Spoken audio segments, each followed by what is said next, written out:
Hello दोस्तों, मेरा नाम है हर्ष और आज हम पढ़ने जा रहे हैं बौद्ध धर्म में। कल पढ़ा था हमने जैसे त्रिपिटक के बारे में और क्या समान है और क्या असमानता है बौद्ध धर्म और जैन धर्म में अंतर। अब आज हम पढ़ेंगे उसके आगे। अब जैसे चलिए बौद्ध धर्म में चल रहे थे हम। बौद्ध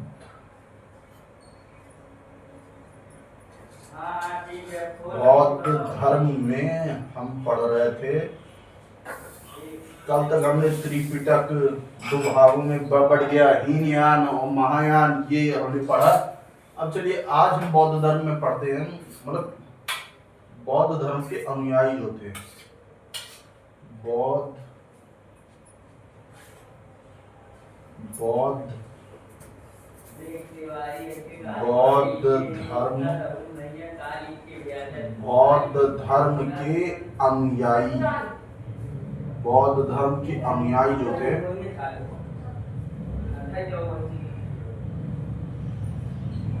जो हमारे बौद्ध धर्म के अनुयायी हुआ करते थे, ये कल बताया, वह भिक्षुक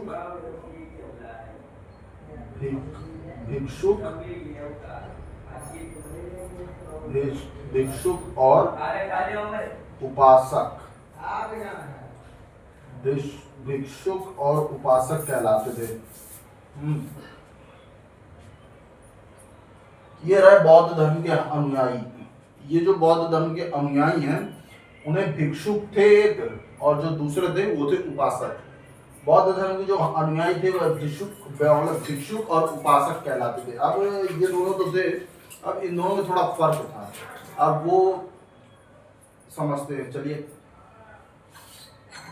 बौद्ध धर्म के अनुयायी भिक्षुक और उपासक कहलाते थे। अब चलिए चलते हैं इसमें बौद्ध धर्म में इन दोनों में अंतर क्या है। बौद्ध धर्म के अनुयायी भिक्षुक और उपासक। अब मतलब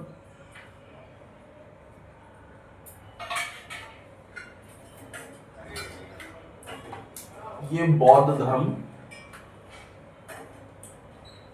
को थोड़ा सा छोटा कर देते हैं। अब बौद्ध धर्म में मतलब भिक्षुक थे, जो इसके अनुयायी थे।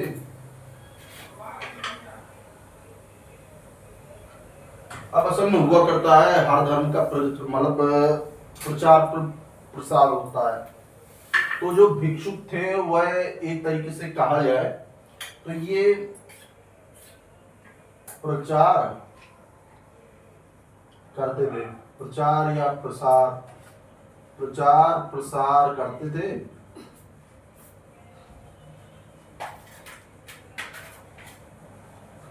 भिक्षुक जो थे वह इस धर्म का प्रचार प्रसार करते थे।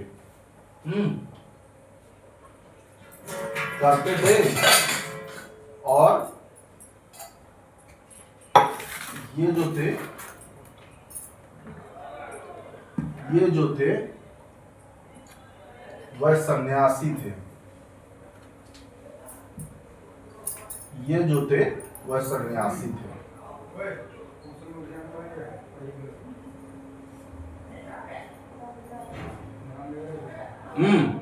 ये जो थे यह सन्यासी थे। मेन यही है कि ये सन्यासी थे, और जो उपासक हुआ करते थे वह सन्यासी नहीं हुआ करते थे। सॉरी, थोड़ा बोलना पड़ रहा है। मम्मी जो हो वो मतलब बोल दिया करो, ये खुशफुसाया मत करो। ठीक है मम्मी जी। अब उनकी आदत है ना, जब मैं वीडियो बना रहा होता हूँ तब वो थोड़ा सा अगर कोई काम कर रही होती हैं तो वो बोलती नहीं है, और आज शोर भी काफी मच रहा है। तो देखिए, भिक्षुक थे जो पहले थे भिक्षुक। हाँ, तो भिक्षुक यारे मतलब जो अब आपको समझ में आ रहा है, भिक्षुक है भाई, तो फिर प्रचार प्रसार तो होगा ही। अब प्रचार प्रसार होगा तो जो प्रचार प्रसार होगा तो उसमें एक वो है कि जो प्रचार और प्रसार करेंगे, हाँ, तो वह जो थे वह सन्यासी थे। भिक्षु जो थे वह सन्यासी थे। जो सन्यासी होकर प्रचार प्रसार करे, मतलब अपने धर्म का, बौद्ध धर्म का, जो मतलब सन्यासी होकर करे वह कहलाता है भिक्षुक। अब आते हैं उपासक में, क्योंकि बौद्ध धर्म के दो ठो थे अपने मतलब अनुयायी जो कहलाते थे, पहला भिक्षुक, दूसरा उपासक। अब चलिए आगे चलते हैं।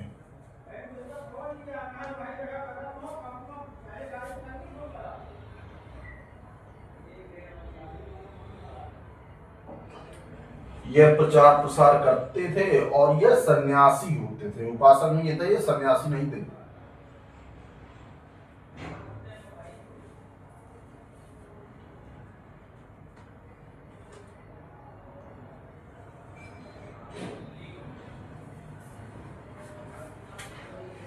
अब चलिए देखिए, भिक्षुक हमने पढ़ा, भिक्षुक में पढ़ा कि वह सन्यासी थे, बौद्ध धर्म का प्रचार करते थे और वह सन्यासी थे। अब बात की जाए उपासक। उपासक इसी तरीके आप थोड़ा सा गड़बड़ी हो सकती है, उसे नहीं होगी। उपासक यहाँ क्यों हो भाई? हाँ थोड़ा जा सकती हो, निकल जाओ मम्मी। उपासक। अब उपासक में क्या है? यह प्रचार करते थे, लिख देते शॉर्ट में थोड़ा सा, प्रचार करते थे या प्रचार प्रसार करते थे, प्रचार करते थे। यह प्रचार करते थे, यह भी अपने धर्म का प्रचार करते थे, लेकिन अगर कहा जाए प्रचार प्रसार करते थे और ज्यादा फैलाते थे, लेकिन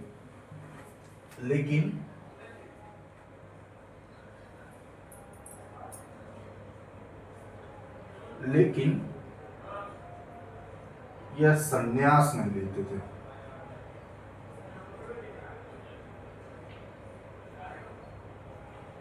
सन्यासी नहीं थे, या कह दिया जाए संन्यास नहीं लेते थे, सन्यासी नहीं थे। इतने से आप समझ सकते हैं।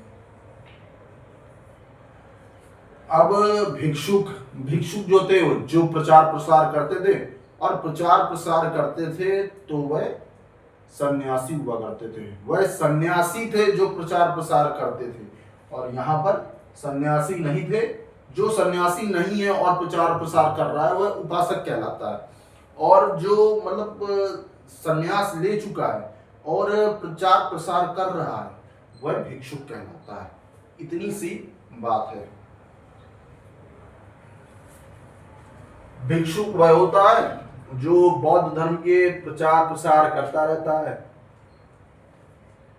और सन्यासी बन जाता है, मतलब सन्यासी बन जाता है, वह भिक्षुक कहलाता है। और उपासक तो ये होता है कि बौद्ध धर्म का प्रचार प्रसार तो करता है लेकिन सन्यास नहीं, मतलब सन्यास नहीं लेता, सन्यासी नहीं बनता है, वह उपासक कहलाता है। अब एक तरीके से कह दिया जाए तो गृहस्थ जीवन में जी रहा होता है। गृहस्थ जैसे हम सब लोग जी रहे हैं, अब गृहस्थ जीवन जी रहा होता है। गृहस्थ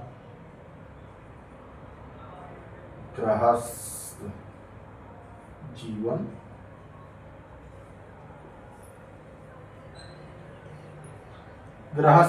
जी रहा होता है।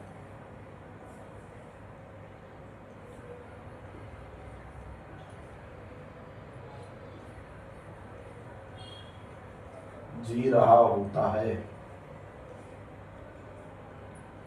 चलिए जी रहा हो यही ठीक है। मतलब जो गृहस्थ जीवन जी रहा होता है वह उपासक कहलाता है। जो बौद्ध धर्म का प्रचार प्रसार करे लेकिन संन्यास ना लिया हो, जो संन्यास न लिया हो वह उपासक कहलाता है, और जिसने संन्यास ले लिया हो, संन्यास लेके प्रचार प्रसार कर रहा हो, तो वह भिक्षुक कहलाता है। यह हो गए दोनों प्रकार। अब आपको और लाइक और सब्सक्राइब करते रहिए, पढ़ा अच्छा रहूंगा मुझको पता है।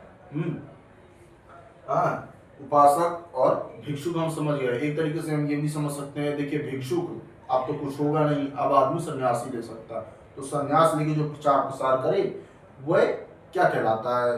भिक्षुक कहलाता है। और जो नहीं संन्यास लेके जो मतलब प्रचार प्रसार करे वह भिक्षुक कहलाता है, क्योंकि उसके पास तो कुछ है नहीं तो संन्यास ही लेगा। या तो भिक्षा मांगे। अब एक तरीके से वह सन्यासी होता है। और जो जो संन्यास लेके प्रचार प्रसार करे वह भिक्षुक। और जो संन्यास ना ले गृहस्थ जीवन में मतलब चलता रहे, जिसकी जिंदगी चलती रहे और वह अपने संन्यास ना लेकर मतलब प्रचार प्रसार करे अपने धर्म का, तो वह उपासक कहलाता है। एक तरीके से ये हो गया गृहस्थ जीवन उपासक। अब थोड़ा इसको पढ़ लें। उपासक प्रचार करते हुए लेकिन यह संन्यास ना लिया हो, गृहस्थ जीवन में जी रहा हो, यही सन्यासी कहलाता है। बौद्ध धर्म में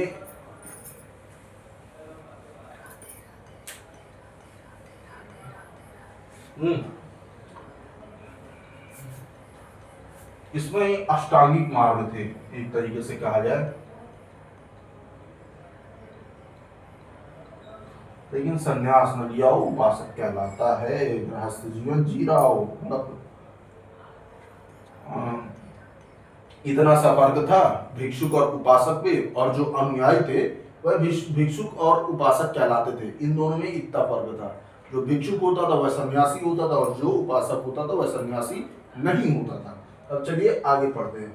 बौद्ध धर्म में याद नहीं थोड़ा सा है, इसके बाद हम आगे अन्य धर्मों के बारे में पढ़ेंगे, थोड़ा थोड़ा जानेंगे।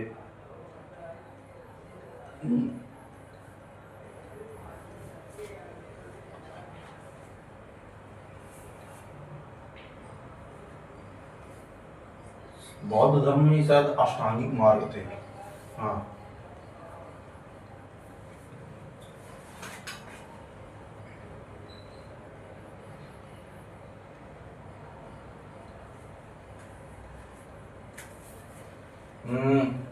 बौद्ध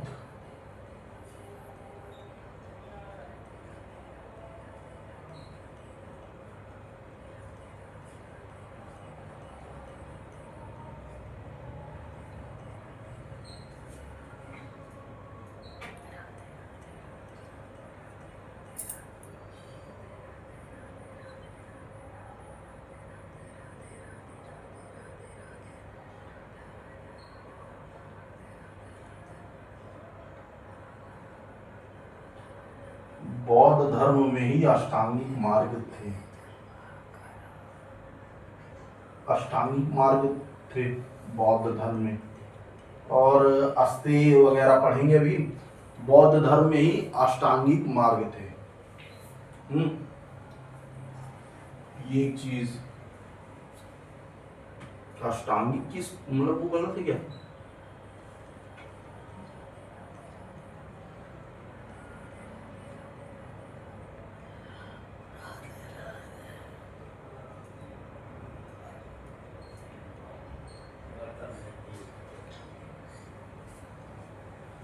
अष्टांगिक में ये रहे।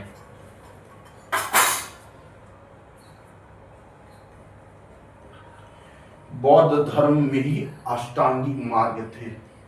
असल में इतना तो हो गया, हमने बौद्ध धर्म में पढ़ लिया उपासक, भिक्षुक और बौद्ध धर्म में ही अष्टांगिक मार्ग थे। अब थोड़ा अस्तेय अपरिग्रह पढ़ते हैं। चलिए आगे चलते हैं। बौद्ध धर्म में ही अष्टांगिक मार्ग थे। किस प्रकार थे?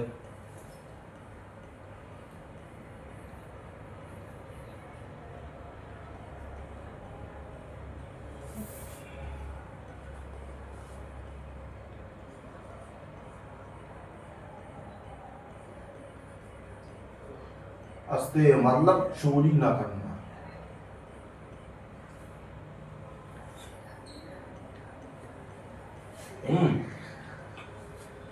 अस्तेय ये दो थे, अस्तेय अपरिग्रह। अस्तेय का मतलब होता था चोरी ना करना, चोरी ना करना।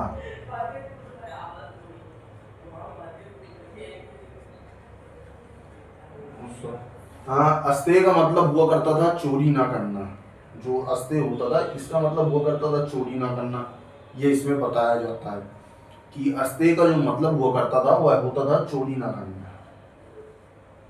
अस्तेय का मतलब चोरी ना करना। अब इतना ही नहीं, अपरिग्रह था एक।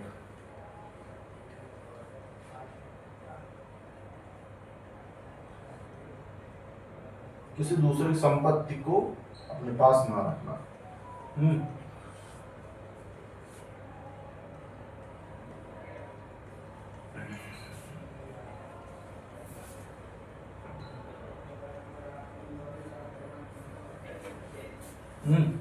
अब परिग्रह का मतलब होता था किसी दूसरे की संपत्ति को अपने पास ना रखना।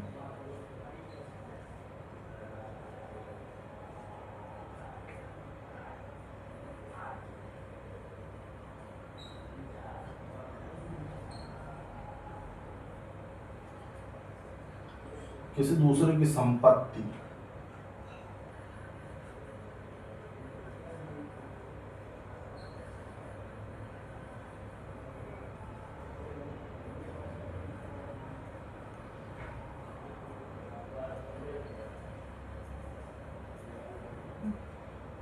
ये मतलब होता था। अस्तेय मतलब चोरी ना करना, अस्तेय का मतलब था। और अपरिग्रह मतलब किसी दूसरे की संपत्ति को ना रखना।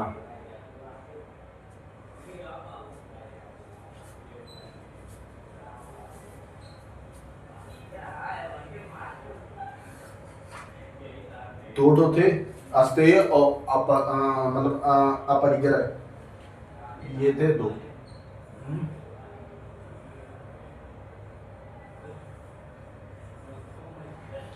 अब अस्तेय और अपरिग्रह को हमने पढ़ा। अस्तेय पे क्या पढ़ा? मतलब चोरी ना करना, एक तरीके से चोरी ना करना अस्तेय का मतलब है। और दूसरा जो है वो है एक तरीके से कहा जाए अपरिग्रह, किसी दूसरे की संपत्ति को अपने पास ना रखना। तो देखिए, हम चोरी करेंगे नहीं और किसी दूसरे की संपत्ति को रखेंगे नहीं, कितनी बढ़िया बात है। अस्तेय जो है चोरी नहीं करनी है, चोरी ना करें।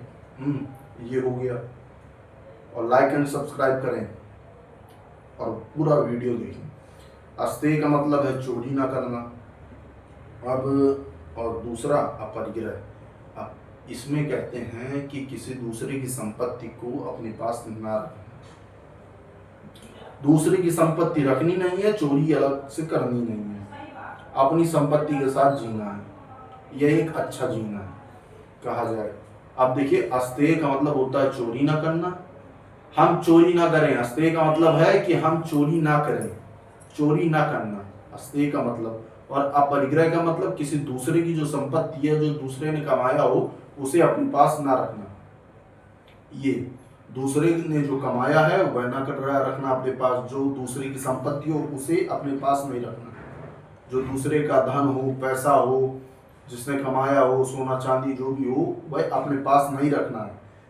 ये अपरिग्रह कहलाता है। और अस्तेय का मतलब होता है चोरी नहीं करनी है।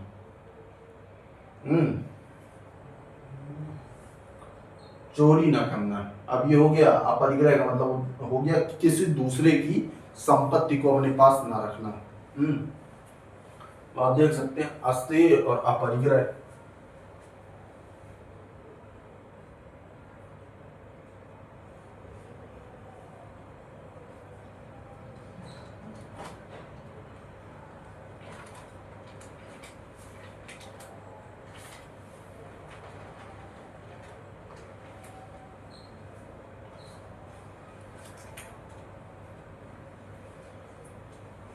अस्तेय का मतलब चोरी ना करना। अस्तेय का कुल मिला के मतलब होता है चोरी ना करना। और अपरिग्रह जो है किसी दूसरे की संपत्ति को अपने पास ना रखना। अब चलिए, इन दोनों के बारे में हमने समझ लिया। अब आगे जाएं तो आगे चलते हैं। अस्तेय चोरी ना करना।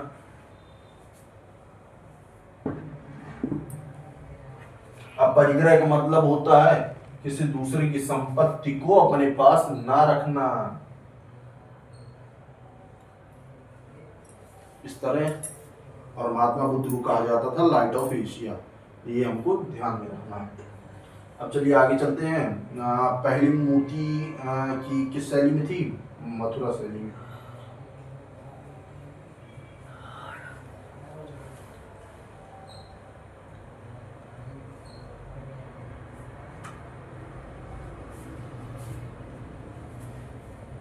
अब इसमें ये जाने, अब एक चीज है बौद्ध धर्म में जो हमें जानना चाहिए, अंतिम है वैसे।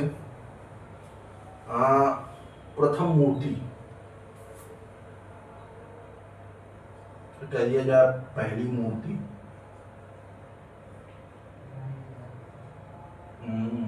अरे मूर्ति मिली थी।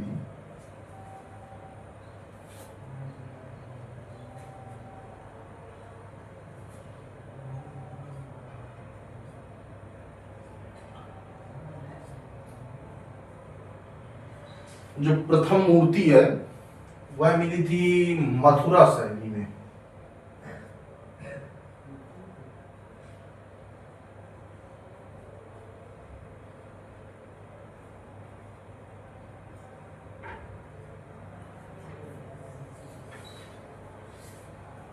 मथुरा शैली में श्री भगवान प्रेमानंद जी महाराज वही है, तो मथुरा शैली में मिली थी। जाने का प्रयास है कि चले जाएं और उनके दर्शन कराएं। अब इसी तरह के हमको याद रखनी है कि पहली मूर्ति जो है, प्रथम मूर्ति, वो किस में थे? मथुरा शैली में। मथुरा वृंदावन। अब चलिए, मतलब सबसे ज्यादा मूर्ति वो मिली थी गांधार। अब सबसे ज्यादा सेना कौन बढ़ा रहा था? शकुनी। अब उससे हमको याद रखना है, एक अच्छा होगा तो दूसरा खतरनाक भी तो होगा, शकुनी। अब इससे हमको याद रखना है सबसे ज्यादा मूर्ति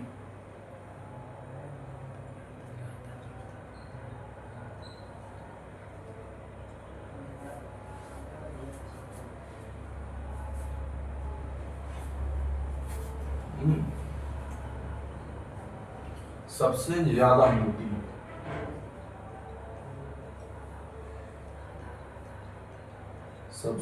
मूर्ति सबसे ज्यादा मूर्ति किस शैली में मिली? वो थी गांधार शैली।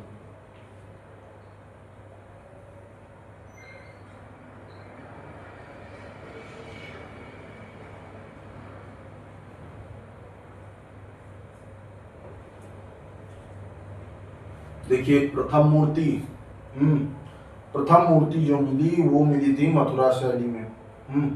और जो सबसे ज्यादा मूर्ति मिली वो मिली थी अपना ये गांधार शैली में। अब आप इससे याद रख सकते हैं, प्रथम मूर्ति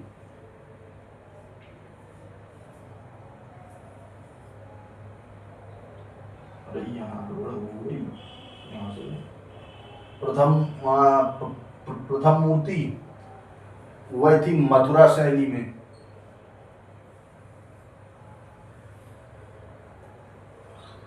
मथुरा, ये प्रथम मूर्ति पाइए मथुरा शैली में मिली थी। प्रथम मूर्ति जो मिली थी वह मिली थी मथुरा शैली में। और सबसे ज्यादा मूर्ति वह मिली थी गांधार शैली में। तभी प्रथम मूर्ति जो मिली वह मिली मथुरा शैली पे।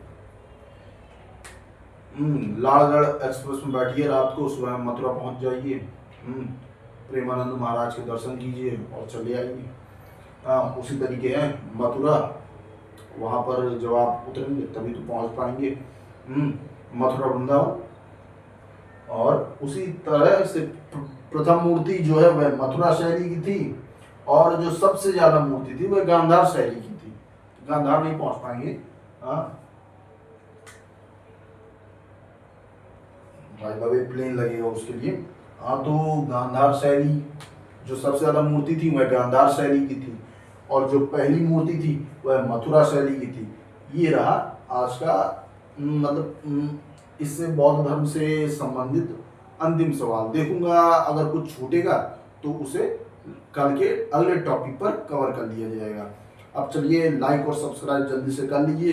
अरे कीजिए, लाइक और सब्सक्राइब कीजिए यार, तभी तो आगे बात बढ़ेगी। और लाइक सब्सक्राइब करेंगे और देखेंगे इसमें क्या जाता है। लाइक और सब्सक्राइब कीजिए, ठीक है। थैंक यू दोस्तों, थैंक यू भाइयों बहनों